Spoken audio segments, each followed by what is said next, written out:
اب ہم نے جو پہلی آیات دیکھی نا، اس کا کچھ شان نزول، غلبت الروم، آیت کا شان نزول یعنی آیت کے نازل ہونے کی وجہ، کوئی واقعہ، کوئی پس منظر ایسا ہوتا ہے جس کے سبب وہ آیت نازل کی جاتی ہے. لیکن وہ آیت تو کسی ایک، ہمیشہ یہ بات ذہن میں رکھیے گا کہ آیت بے شک کسی ایک واقعے کے پس منظر میں نازل ہو، کسی ایک سبب کی وجہ سے نازل ہو، لیکن اس کا حکم عمومی ہوتا ہے، وہ قیامت تک آنے والے تمام انسانوں کے لیے ہوگا. ٹھیک ہے، اب اس آیت کا ہم شان نزول دیکھ لیتے ہیں.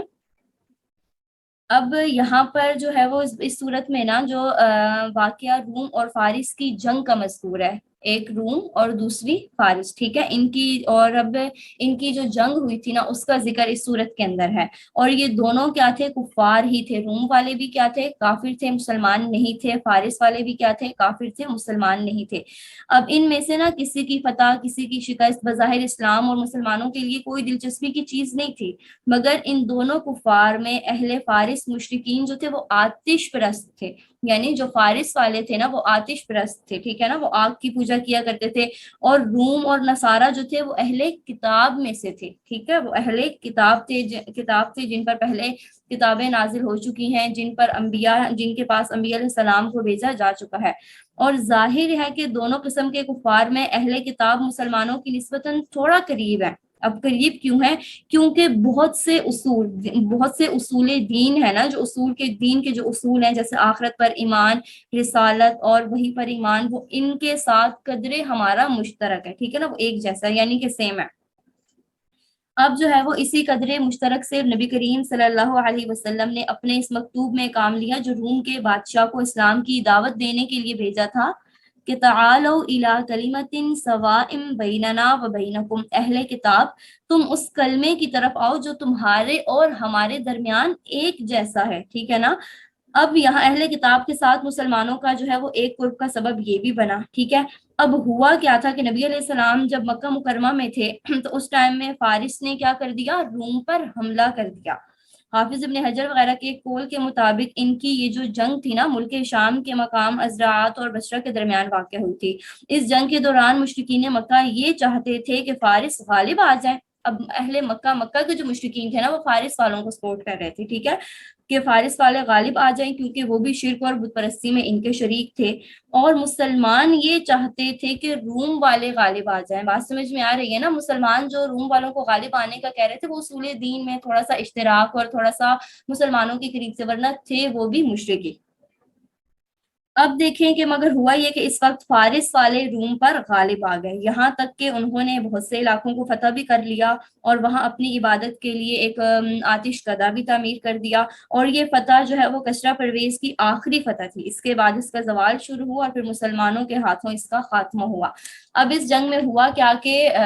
فارس والے جو ہے وہ غالب آ گئے. تو اس واقعے پر نا مشرکین مکہ نے، جو مکہ کے مشرکین تھے، انہوں نے بہت خوشیاں منائی اور مسلمانوں کو آر دلائی کہ تم تو جس کو چاہتے تھے وہ ہار گئے. اور جیسا روم اہل کتاب کو، روم نے جو ہے وہ اہل کتاب کو، یعنی کہ فارس نے اہل کتاب والوں کو، روم والوں کو ہرا دیا، شکست دے دی، تو اسی طرح سے نا تم بھی مسلمانوں کو کہہ رہے تھے اس ٹائم مکہ کے جو مشرکین تھے، ٹھیک ہے، کہ اسی طرح نا آپ سب بھی ہمارے سے ہار جاؤ گے، اسی طرح ہم بھی آپ کو کیا کریں گے؟ شکست دے دیں گے. تو اس بات سے مسلمانوں کو قلبی رنج ہوا تھا، قلبی ایک تکلیف پہنچی. تو قرآن میں سورہ روم کی جو ابتدائی آیتیں ہیں نا جو بھی ہم نے دیکھی، وہ اسی واقعے کے متعلق نازل ہوئی ہیں، جس میں یہ پیشن گوئی اور بشارت دی گئی ہے کہ پھر چند سال کے بعد روم فارس پر غالب آ جائیں گے. ٹھیک ہے، ترجمہ دوبارہ دیکھیں. غلبت الروم، مغلوب ہو گئے روم والے، فی ادنی الارض، قریب کی سرزمین میں، وہم من بعد غلبہم، اور وہ مغلوب ہونے کے بعد، سیغلبون، دوبارہ غالب آئیں گے. قرآن کریم میں اس بات کی پیشن گوئی دے دی گئی کہ ابھی تو وقتی طور پر روم والوں کو شکست ہو گئی ہے، لیکن عنقریب ایسا ہوگا کہ روم والوں کو دوبارہ فتح حاصل ہوگی. اب جب یہ والی آیات نازل ہوئی نا تو کیا ہوا کیا کہ حضرت ابوبکر صدیق نے جب یہ آیات سنی تو مکہ کے اطراف اور مشرکین کے مجمع میں، بازار میں جا کر اس کا اعلان کیا کہ ابھی آپ لوگوں کے نا خوش ہونے کا کوئی موقع نہیں ہے، چند سال میں پھر روم فارس پر غالب آ جائیں گے. مشرکین مکہ میں سے ابی بن خلف تھا، ٹھیک ہے نا، اس نے کیا کیا؟ اس نے مقابلہ کیا اور کہنے لگا کہ آپ تو جھوٹ بول رہے ہو، ایسا تو ہو نہیں سکتا. تو حضرت ابوبکر صدیق رضی اللہ تعالی عنہ نے فرمایا کہ خدا کے دشمن، تو ہی جھوٹا ہے، اور میں تو اس واقعے پر شرط کرنے کو تیار ہوں کہ اگر 3 سال کے اندر روم غالب نہ آئے تو 10 اونٹنیاں میں تمہیں دوں گا، اور اگر وہ غالب آ گئے تو 10 اونٹنیاں تمہیں مجھے دینی پڑیں گی۔ اب جو ہے وہ یہ معاملہ کون سا، قمار کا تھا، اور یہ اس وقت حرام نہیں تھا، بھی ہم آگے اس کا حکم پڑھیں گے۔ اب جب یہ بات وہاں پر ہوئی تو پھر اس کے بعد حضرت بکر صدیق رضی اللہ تعالیٰ عنہ نبی کریم صلی اللہ علیہ وسلم کی خدمت میں تشریف لائے اور اس واقعے کا ذکر کیا، تو نبی کریم صلی اللہ علیہ وسلم نے فرمایا میں نے تو 3 سال کی مدت متعین نہیں کی، کیونکہ قرآن کریم میں دیکھیں اگلی آیت میں بضع سنین کے الفاظ آئے ہوئے، ٹھیک ہے نا، مذکور ہیں، جس کا اطلاق نا 3 سے 9 سال تک ہوتا ہے، یعنی 3 سے لے کر 9 سال تک کی جو مدت ہوتی ہے نا اس کو ہم ان الفاظ کے ساتھ تعبیر کرتے ہیں۔ تو نبی علیہ السلام نے حضرت بکر صدیق رضی اللہ تعالیٰ عنہ سے فرمایا کہ آپ جائیں اور جن سے یہ معاہدہ ہوا ہے نا تو ان سے کہیں کہ میں 10 اونٹنیوں کے بجائے 100 کی شرط کرتا ہوں، مگر مدت 3 سال کے بجائے 9 سال اور بعض روایات کی روح سے 7 سال جو ہے مقرر کرتا ہوں۔ اب جب حضرت ابوبکر صدیق رضی اللہ تعالیٰ عنہ دوبارہ گئے اور پھر وہ جو ابی بن خلف تھا اس سے جو ہے وہ نیا معاہدہ کر لیا اور وہ اس معاہدے پر راضی بھی ہو گئے، ٹھیک ہے۔ اور پھر حدیث میں جو روایات ہیں اس سے ہمیں یہ معلوم ہوتا ہے کہ واقعہ ہجرت سے 5 سال پہلے پیش آیا تھا، اور پورے 7 سال ہونے پر غزوہ بدر کے وقت روم دوبارہ فارس پر غالب آ گئے، اور اس وقت ابی بن خلف جو تھا وہ مر چکا تھا۔ حضرت بکر صدیق رضی اللہ تعالی عنہ نے اس کے وارثوں سے اپنی شرط کے مطابق 100 اونٹنیوں کا مطالبہ کیا اور انہوں نے یہ اونٹنیاں دے دی۔ اب بعض روایات میں یہ بھی آتا ہے کہ ہجرت سے پہلے ابی بن خلف کو جب یہ اندیشہ ہوا نا کہ حضرت بکر صدیق رضی اللہ عنہ تو اب ہجرت کر کے چلے جائیں گے، تو اس نے کہا کہ میں تو آپ کو یہاں سے جانے نہیں دوں گا جب تک آپ کوئی کفیل پیش نہ کر دیں، کسی کو پیش نہ کر دیں جو آپ کی کیا کرے، ضمانت دے۔ تو حضرت بکر صدیق رضی اللہ تعالی عنہ نے اپنے صاحبزادہ عبد الرحمن کو کیا مقرر کر دیا، کفیل مقرر کر دیا۔ تو جب شرط کے مطابق حضرت بکر صدیق رضی اللہ تعالیٰ عنہ جیت گئے اور 100 اونٹنیاں ان کو ہاتھ آئی تو وہ سب لے کر نبی کریم صلی اللہ علیہ وسلم کی خدمت میں حاضر ہوئے۔ آپ صلی اللہ علیہ وسلم نے فرمایا کہ ان اونٹنیوں کو صدقہ کر دو۔ اب ان اونٹنیوں کو صدقہ کرنے کا حکم کیوں دیا گیا، یہاں ہم قمار کا جو مسئلہ ہے اس کو دیکھ لیتے ہیں۔ اب یعنی قمار یعنی جوا، یہ ازروع نصوص قرآن حرام قطعی ہے، ٹھیک ہے نا، یہ حرام ہے۔ اب ہجرت مدینہ کے بعد جس وقت شراب حرام کی گئی تھی نا، اسی کے ساتھ قمار بھی حرام کر دیا گیا تھا، لیکن جس وقت یہ شرط والا معاملہ ہوا تھا اس وقت یہ حرام نہیں تھا۔ اب یہ دو طرفہ لین دین اور ہار جیت کی شرط جو حضرت بکر صدیق رضی اللہ تعالیٰ عنہ نے ابی بن خلف کے ساتھ ٹھہرائی تھی، یہ بھی نا ایک قسم کا جوا اور قمار ہی تھا، مگر یہ واقعہ ہجرت سے پہلے کا ہے جبکہ قمار حرام نہیں تھا۔ اسی لیے اس واقعے میں جب یہ قمار کا مال نبی کریم صلی اللہ علیہ وسلم کے پاس لایا گیا تو یہ مال حرام نہیں تھا، کیونکہ یہ شرط ابھی مقرر نہیں کی گئی بلکہ پہلے مقرر کی گئی تھی۔ اس لیے پھر اب یہاں یہ سوال پیدا ہوتا ہے کہ جب یہ مال حرام نہیں تھا تو پھر آپ صلی اللہ علیہ وسلم نے اس کو صدقہ کرنے کا حکم کیوں دیا؟ تو اور خصوصاً جو ہے وہ دوسری روایات میں تو اس مال کے متعلق نا یہ الفاظ آئیں کہ ھذا السحت تصدق بھی، یہ تو حرام ہے۔ اب ہم یہاں کہہ رہے ہیں کہ یہ مال تو حرام نہیں ہے، جبکہ دوسری احادیث میں اس مال کو سحت کے لفظ کے ساتھ تعبیر کیا جا رہا ہے جس کے معنی حرام کے ہیں۔ اور پھر اگر یہ مال حرام نہیں ہے تو پھر نبی کریم صلی اللہ علیہ وسلم نے اس کو صدقہ کرنے کا حکم کیوں دیا، ٹھیک ہے نا؟ تو اس کا جواب حضرات فقہاء کرام نے یہ دیا ہے کہ یہ مال اگرچہ اس وقت حلال تھا، ٹھیک ہے، مگر قمار کے ذریعے سے اکتساب مال اس وقت بھی نبی کریم صلی اللہ علیہ وسلم کو پسند نہ تھا، اور اسی لیے نبی کریم صلی اللہ علیہ وسلم نے حضرت بکر صدیق رضی اللہ تعالی عنہ کی شان کے مناسب نہ سمجھ کر ان کو بھی صدقہ کرنے کا حکم دیا۔ اور یہ ایسا ہی ہے جیسا کہ شراب جب حلال بھی تھی نا تو اس وقت میں نبی کریم صلی اللہ علیہ وسلم نے اور حضرت بکر صدیق رضی اللہ تعالی عنہ نے کبھی شراب استعمال نہیں کی، کبھی شراب نہیں پی۔ اور اب ہم دیکھتے ہیں کہ سحت کا جو لفظ رہ گیا ہے نا اس کے بارے میں دیکھتے ہیں۔ اول تو اس روایت کو محدثین نے صحیح تسلیم نہیں کیا، ٹھیک ہے، اگر صحیح مانا بھی جائے نا کہ اس مال کے بارے میں سحت کا لفظ آیا ہے اور یہ تو حرام کے معنی میں استعمال ہوتا ہے تو ہم کیا تو محدثین کہتے ہیں کہ نہیں، سحت کا لفظ صرف حرام کے معنی میں استعمال نہیں ہوتا، بلکہ اس کے نا اور بھی بہت سے معنی ہیں، ٹھیک ہے نا، جیسے کہ اس کا مشہور معنی اس کا حرام ہے، اور دوسرے معنی اس کے مکروہ اور ناپسندیدہ کے بھی آتے ہیں، جیسا کہ حدیث میں نبی علیہ السلام نے فرمایا کہ کسب الحجامی سحتن، یعنی پچنا لگانے والے کی کمائی سحت ہے۔ تو یہاں بھی جمہور فقہا نے اس کے معنی ناپسندیدہ اور مکروہ کے لیے ہیں۔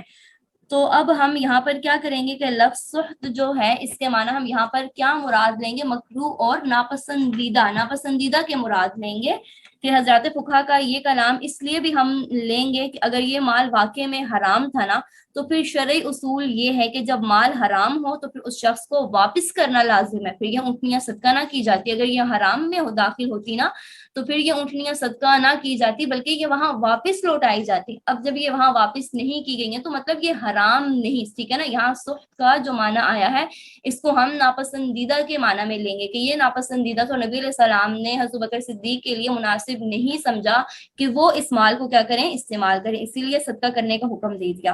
اگر کوئی ایسا مال ہو، ٹھیک ہے نا، اور پھر ہمیں اس کا مالک معلوم ہو، پھر تو ہم اس کے مالک کو واپس کر دیں گے، ٹھیک ہے، لیکن اگر مالک معلوم نہ ہو تو پھر اس صورت میں جو ہے وہ صدقہ کیا جاتا ہے، جب واپس کرنے میں نا کوئی مسئلہ ہو، ہمیں مالک کا معلوم نہ ہو، جبکہ یہاں مالک کا تو معلوم ہے نا، پھر بھی مال واپس نہیں کیا گیا، صدقہ کیا گیا، کیونکہ وہ حرام نہیں تھا، یہ حکم اس کی حرمت کا بعد میں نازل ہوا، اس وقت جو ہے وہ حرام نہیں تھا۔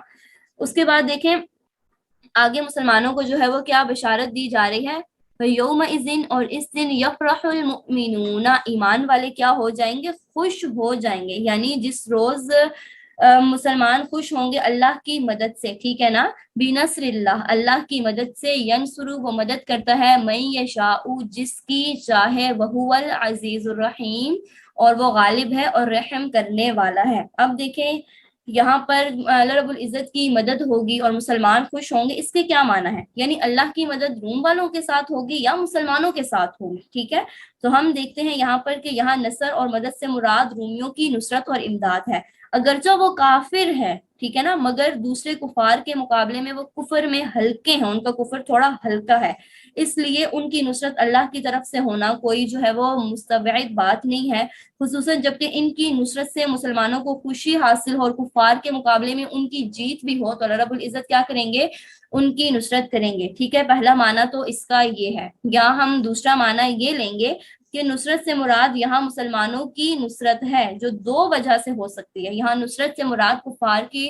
روم والوں کی نصرت نہیں ہے بلکہ مسلمانوں کی نصرت ہے، ٹھیک ہے، پہلی تو یہی کہ مسلمانوں نے رومیوں کے غلبے کو قرآن کی سچائی اور اسلام کی حقانیت کی دلیل بنا کر پیش کیا تھا نا، تو اسی لیے رومیوں کا غلبہ در حقیقت مسلمانوں کی نصرت تھی، تو اسی لیے جہاں اس کو مسلمانوں کی نصرت کے ساتھ، مسلمانوں کی فتح کے ساتھ تعبیر کیا گیا، ٹھیک ہے، اور دوسری وجہ نصرت المسلمین کی یہ بھی ہو سکتی ہے کہ اس زمانے میں کفار کی بڑی طاقتیں بھی دو تھی، روم اور فارس تھی، تو اللہ رب العزت نے ان دونوں کو باہم میں جگڑا کر ان کی قوت کو، ٹھیک ہے نا، ان کی قوت کو ریزہ ریزہ کر دیا، تو جو آئندہ کے لیے مسلمانوں کی فتوحات کا پیش خیمہ بنی۔ تو یہاں بھی اگر ہم اس کے یہ دو معنی مراد لیں تو صاف ظاہر ہوگا کہ یہ مدد کس کی گئی، مسلمانوں کی گئی، اور اگر پہلا والا معنی مراد لیں تو مدد ان کی جا رہی ہے، لیکن ان کی مدد سے مسلمانوں کو خوشی حاصل ہو رہی ہے، کفار کے مقابلے میں ان کی جیت ہو رہی ہے، تو یہاں بھی ہم کیا کہیں گے کہ مدد کس کی ہو رہی ہے، در حقیقت میں مسلمانوں کی ہو رہی ہے۔ اور پھر آگے جو ہے وہ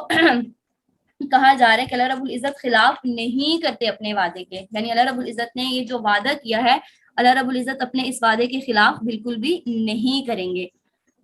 آگے کہا جا رہا ہے کہ یعلمون ظاہرا من الحیات الدنیا، یعنی یہ لوگ دنیا کی زندگی کے ایک پہلو کو تو خوب جانتے ہیں، ٹھیک ہے، وہم عن الآخرۃ غافلون، اور یہ وہم عن الآخرۃ ہم غافلون، اور آخرت سے کیا ہے، یہ لوگ بالکل بے خبر ہیں۔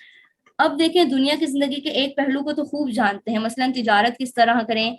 کس مال کی کریں، کہاں سے خریدیں، کہاں بیچیں، کھیتی کس طرح کرنی ہے، کب اس میں بیج ڈالنا ہے، کب اس کی کٹائی کرنی ہے، تعمیرات کیسی کیسی بنانی ہے، سامان عیش و عشرت میں ہم نے کیا کیا چیزیں حاصل کرنی ہے۔ لیکن اسی حیات دنیا کا دوسرا پہلو جو اس کی حقیقت اور اس کے اصلی مقصد کو واضح کرتا ہے کہ دنیا کا چند روزہ قیام در حقیقت ایک مسافرانہ قیام ہے۔ انسان یہاں کا مقامی آدمی نہیں ہے، ٹھیک ہے نا، بلکہ دوسرے جیسے کہ دوسرے ملک یعنی آخرت کا جو ہے وہ ایک فرد ہے۔ یہاں کچھ مدت کے لیے سمجھ لیں کہ یہ ویزا لے کر آیا ہوا ہے۔ انسان کی جو توجہ ہے یہ ایک رخ کو تو بہت اچھے طریقے سے جانتا ہے، ٹھیک ہے نا،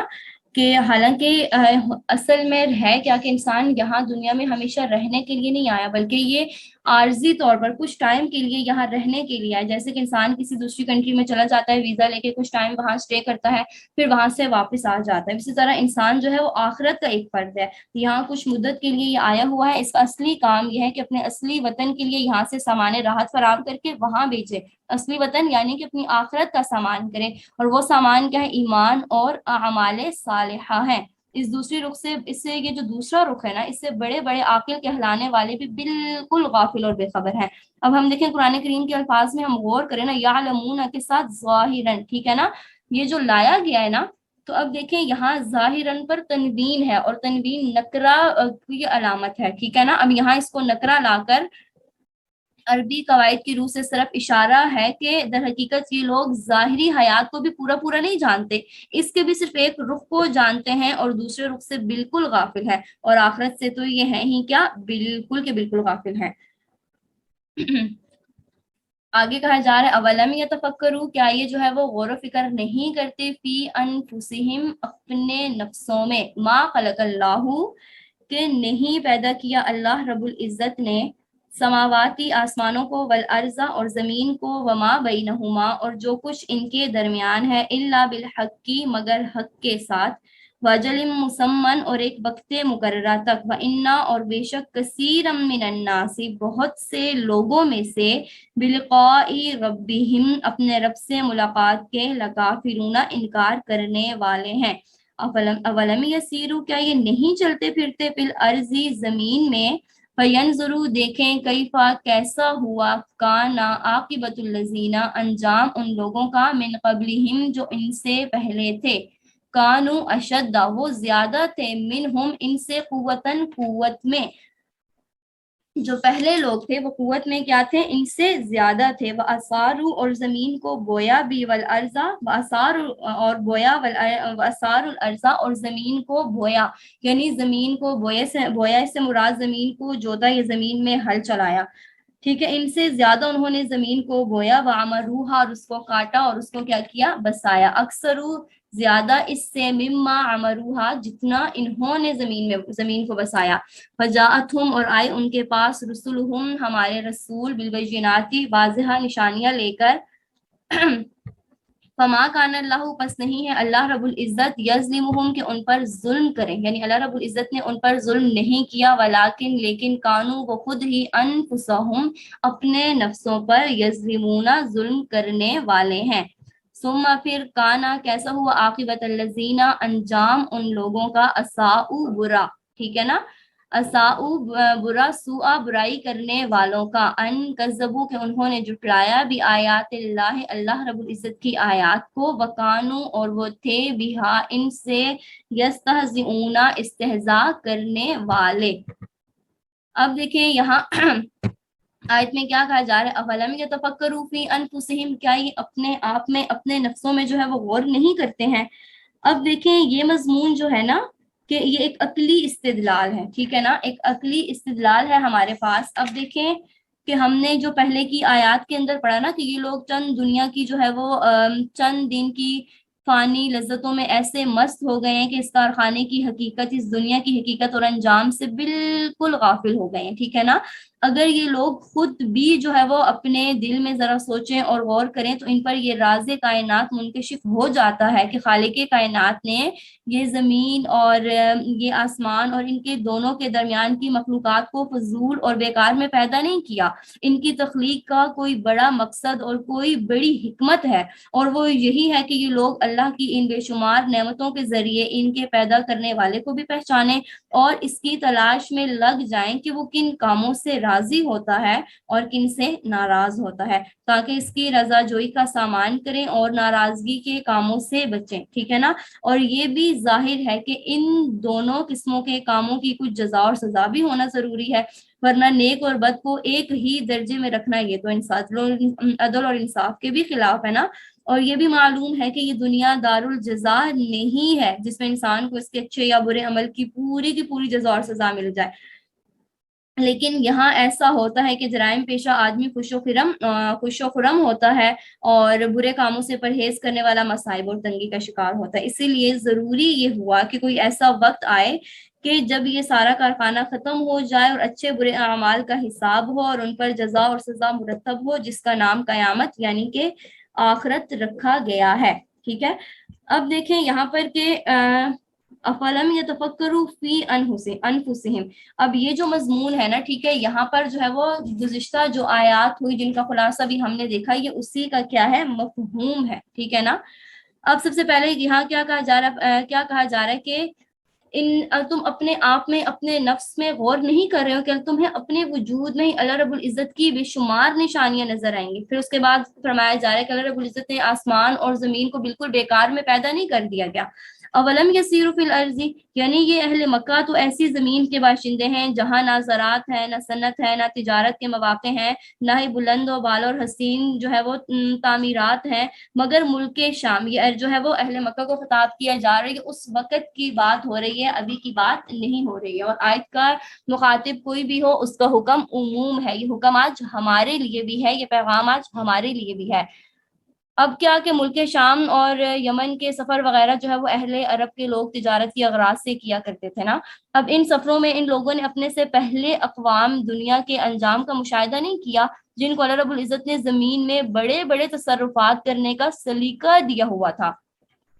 کہ زمین کو کھود کر اس سے پانی نکالنا، اس سے باغات اور کھیتوں کو سیراب کرنا، اور چھپے ہوئے معاون سے سونا چاندی اور دوسری قسم کی معدنی دھاتیں نکالنا، اور ان سے انسانی فوائد کی مختلف قسم کی مصنوعات تیار کرنا جو ہے ان کا وظیفہ زندگی تھا. ٹھیک ہے نا. اور یہ اپنے زمانے کی جو ہے وہ بہت طاقتور اور متمدن قومیں سمجھی جاتی تھی، مگر انہوں نے اسی مادی اور فانی عیش و عشرت میں مست ہو کر اللہ رب العزت کو اور آخرت کو بھلا دیا. اللہ رب العزت نے ان کو یاد دلانے کے لیے اپنے پیغمبر اور کتابیں بھیجی، مگر انہوں نے کسی کی طرف التفات نہیں کی اور بالآخر دنیا میں بھی مبتلا عذاب ہوئے. اور جس پر ان کی بستیوں کے ویران اور کھنڈرات جو ہے وہ اس وقت تک شہادت دے رہے ہیں. تو آیت کے آخر میں یہ فرمایا جا رہا ہے کہ غور کرو، کیا اس عذاب میں ان پر اللہ کی طرف سے کوئی ظلم ہوا؟ نہیں نا، بلکہ انہوں نے خود ہی کیا کیا، اپنی جانوں پر ظلم کیا. اپنی جانوں پر ظلم کیسے کیا؟ کہ جو اسباب تھے عذاب کے وہ انہوں نے اپنے لیے خود ہی مہیا کر دیا. اللہ رب العزت نے انبیاء کو بھیجا ان کو تعلیمات دینے کے لیے، لیکن انہوں نے کسی کی جو ہے وہ دعوت کو قبول نہیں کیا. اس کے بعد کیا فرمایا جا رہا ہے، اللہ یبدأ الخلق، اللہ رب العزت ہی سب سے پہلے پیدا کرتا ہے مخلوق کو، ثم یعیدہ، پھر وہ اس کو دوبارہ پیدا کرے گا، ثم الیہ ترجعون، پھر اسی کی طرف لوٹ کر جانا ہے. ویوم، اور جس دن تقوم الساعہ، قیامت قائم ہوگی، یبلس المجرمون، نا امید ہو جائیں گے گناہگار لوگ. فلم یکن، اور نہیں ہوگا، لہم ان کے لیے، من شرکائہم ان کے شریکوں میں سے، یعنی کل قیامت کے دن ان کے شریکوں میں سے کوئی بھی نہیں ہوگا، شفعاء جو ان کی سفارش کرے، وکانو، اور وہ بشرکائہم اپنے شریکوں سے، کافرین منکر ہو جائیں گے. یعنی کل قیامت کے دن ایسا ہوگا کہ یہ بہت نا امید ہو جائیں گے، اور ان کے جو شرکاء ہیں جن کو آج یہ پوج رہے ہیں، جن کی آج یہ بندگی کر رہے ہیں، تو اس ٹائم میں یہ ان سے بھی انکار کر دیں گے اور وہ ان کی کوئی سفارش نہیں کر سکیں گے. وہ یوم تقوم الساعہ، اور جس وقت اور جس دن قیامت قائم ہوگی، یوم اذن، اس دن، یتفرقون، یہ الگ الگ ہوں گے. وَأَمَّا الَّذِينَ، پس وہ لوگ، آمنو جو ایمان والے ہیں، وَعَمِلُوا الصَّالِحَاتِ اور نیک اعمال کرنے والے ہیں، یعنی وہ لوگ جو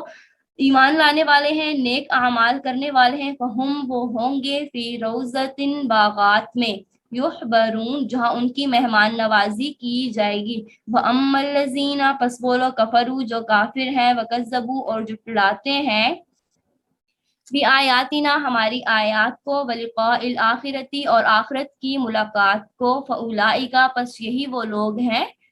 فی العذابی جو عذاب میں ہوں گے، محضرون گرفتار حاضر، فسبحانہ پس اللہ رب العزت کی پاکی بیان کرو، حینا تم سونا جب تم صبح کرتے ہو، وحینا تصبحون جب حینا تم سونا جب تم شام کرتے ہو، وحینا تصبحون اور جب تم کیا کرتے ہو، صبح کرتے ہو، تو ان اوقات میں کیا کرو، اللہ رب العزت کی پاکی کو بیان کرو، صبح کے وقت میں بھی اور شام کے وقت میں بھی۔ اب دیکھیں یہاں پر جو ہے وہ ان آیات کے اندر نا، وَهُمْ فِي رَوْضَةٍ يُحْبَرُونَ، یحبرون جو ہے وہ یہ حبور سے مشتق ہے، جس کے معنی سرور اور خوشی کے آتے ہیں، ٹھیک ہے، جس کے معنی سرور اور خوشی کے آتے ہیں۔ اب دیکھیں یہاں پر جو ہے وہ جب مومنین جب جنت میں چلے جائیں گے، وہاں انہیں ہر طرح کی جو ہے وہ آسائش جو ہے وہ حاصل ہوگی، تو ظاہر سی بات ہے نا، وہ وہاں پر اس ٹائم کیا ہوں گے، خوش ہوں گے۔ اب جب دیکھیں یہاں پر جو ہے وہ خوشی کا اور سرور کا تو ذکر کر دیا گیا نا، ٹھیک ہے، لیکن کیا ہے کہ یہاں پر خوشی کی کسی وجہ کو بیان نہیں کیا گیا کہ وہاں پر جو ہے وہ کس وجہ سے خوش ہوں گے۔ تو دیکھیں قرآن کریم میں جو ہے وہ اسی طرح دوسری جگہ پر ارشاد ہوتا ہے، فَلَا تَعْلَمُ نَفْسٌ مَّا أُخْفِيَ لَهُم مِّن قُرَّةِ أَعْيُنٍ، یعنی کسی شخص کو دنیا میں یہ معلوم نہیں ہے کہ اللہ رب العزت نے اس کے لیے جنت میں آنکھوں کی ٹھنڈک اور راحت کے کیا کیا سامان جمع کیے ہوئے ہیں۔ تو مفسرین کرام اس بارے میں کیا فرماتے ہیں کہ جو خاص سرور کی چیزیں ہیں جو انسان کو سکون دینے والی ہیں، وہ ساری کی ساری جو ہے وہ اس آیت کے اندر داخل ہیں، ٹھیک ہے نا۔ اس کے بعد یہاں آگے آیت میں ہم نے دیکھا کہ اللہ رب العزت کیا فرما رہے ہیں کہ فسبحان اللہ پس اللہ ہی کی کیا کرو، تسبیح اور حمد بیان کرو، حینا تم سونا جب تم کیا کرتے ہو، صبح کرتے ہو، جب تم شام کرتے ہو، وحینا تصبحون اور جب تم صبح کرتے ہو۔ اب میں اسکرین تھوڑی سی شیئر کرتی ہوں، اب نیکسٹ پیج، وہاں سے ہم ٹرانسلیشن دیکھتے ہیں۔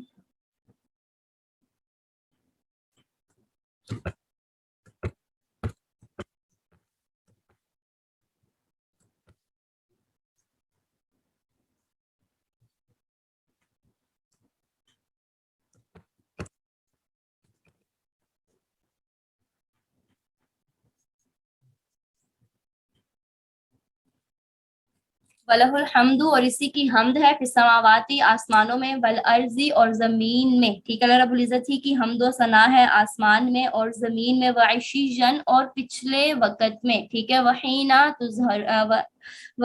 تظہرون اور جب تم دوپہر کرتے ہو، یخرج الحی وہ نکالتا ہے، من المیت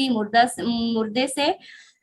زندہ کو، ویخرج المیت اور نکالتا ہے مردے کو، من الحی زندہ سے، ویحیی الارض اور وہ زندہ کرتا ہے زمین کو، بعد موتہا اس کے مرنے کے بعد، ٹھیک ہے، زمین جب بالکل بنجر ہو جاتی ہے تو اس وقت اللہ رب العزت بارش برساتے ہیں جس سے زمین دوبارہ سے سرسبز و شاداب ہو جاتی ہے۔ وکذالک اسی طرح تخرجون تم بھی نکالے جاؤ گے، یعنی مرنے کے بعد دوبارہ زندہ تم بھی اٹھائے جاؤ گے۔ اب دیکھیں یہاں پر جو ہے وہ لفظ سبحان اللہ ہے نا، یہ مصدر ہے، ٹھیک ہے نا، اس سے پہلے ایک فعل ہے جو کہ محذوف ہے، یعنی یہاں ذکر نہیں ہے، وہ یہ ہے، یعنی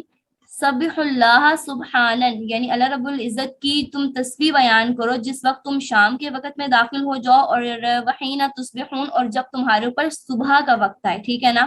وَلَهُ الْحَمْدُ اب یہاں پر درمیان میں یہ ایک نیا جملہ لایا گیا، ٹھیک ہے نا، اس کے بعد پھر آگے ذکر کیا جا رہا ہے دو اوقات کا، عشیًا و تظہیرون، پہلے دو اوقات کا ذکر کیا، پھر درمیان میں اللہ رب العزت کی حمد کا ذکر کیا، اور پھر ابھی دو اوقات کا ذکر کیا جا رہا ہے، ٹھیک ہے نا۔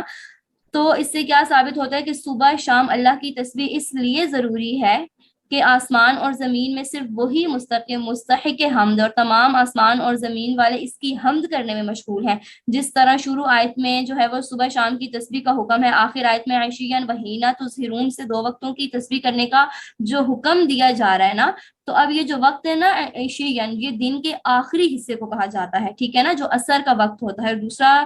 جو وقت ہے وہ اس کے ساتھ ظہرون کون سا وقت ہے؟ وہ ظہر کا وقت ہے، یعنی آفتاب کے زوال کے بعد جو وقت شروع ہوتا ہے ظہر کا وقت۔ اور ترتیب بیان میں جس طرح شام کو صبح سے مقدم کر کے بیان کیا، اسی طرح دن کے آخری حصے کو ظہر پر مقدم کیا، ظہر سے پہلے بیان کیا۔ شام یعنی رات کو مقدم کرنے کی وجہ یہ بھی ہے کہ اسلامی تاریخ میں جو ہے وہ کیا ہوتی ہے، رات مقدم ہوتی ہے، اور تاریخ کب شروع ہوتی ہے؟ غروب آفتاب سے بدلتی ہے۔ اور عشین یعنی